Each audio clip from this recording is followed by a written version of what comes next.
Good day. My name is Michael Bendner with the Center for Fiscal Equity. This is a video that comes with our comments to the House Budget Committee regarding the DoD budget for fiscal year 2023.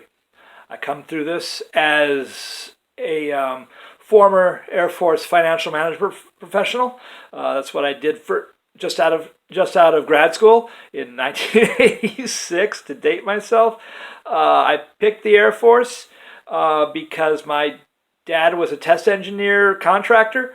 So we went around to Randolph and Wright-Patterson, and then when we moved to Iowa, he was still doing work for the Air Force on GPS sets, so and Navy, and the whole GPS contract. So I have firsthand experience to know that defense spending is people.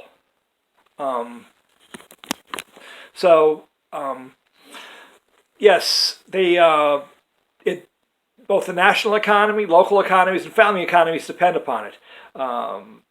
The out-year assumption for the defense budget is less than 1% after 3 years through finding efficiencies. There's no such thing. We don't do waste, fraud, and abuse here. There will always be a need for more money, or there's a backlog, and it's not good for the economy anyway. The industrial base I don't care so much about for companies, but I do for the workforce, and the workforce is not that portable as some might think. People are not portable. You can move them, but you know what I mean. They're what's inside. You just can't rip it out and make somebody a teacher who builds bombers. They might be able to build spacecraft, but we'll get to that. And these workers, they buy houses, they buy baby food, and they go on date nights. Contractors, civilians, government employees, and of course our military members. So the substitute is space. It would fill the gap. There's that 2% of the defense budget that would have been increased. Well, instead, put that into defense and cut the weapons system some more. I don't have any problem with cutting weapons, and increase space all the more for that. And shift the NASA budget and NASA appropriation and NASA authorization to armed services. Take it out of science, take it out, not to militarize space, but to keep track of what we're buying and who we're buying it from the same place, to end the downward pressure on the NASA budget that results.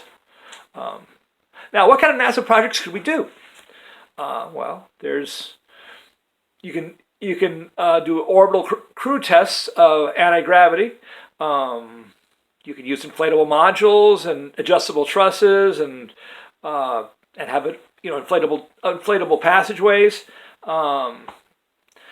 And you can do those in 1 or 2 launches. I can visualize it anyway, and then you can add, if the experiment works, you can add more to the center module, which would have a flywheel and the electric motor. Actually, you can go back and forth on it. You take the spin off, you take the spin on, take the spin off. As soon as you've got a battery, you can use nuclear power. As we use for space probes, or you can go ahead and use solar panels and more trusses, but that would require more launches than just a small thorium reactor. Doesn't even have to be plutonium. It can be thorium or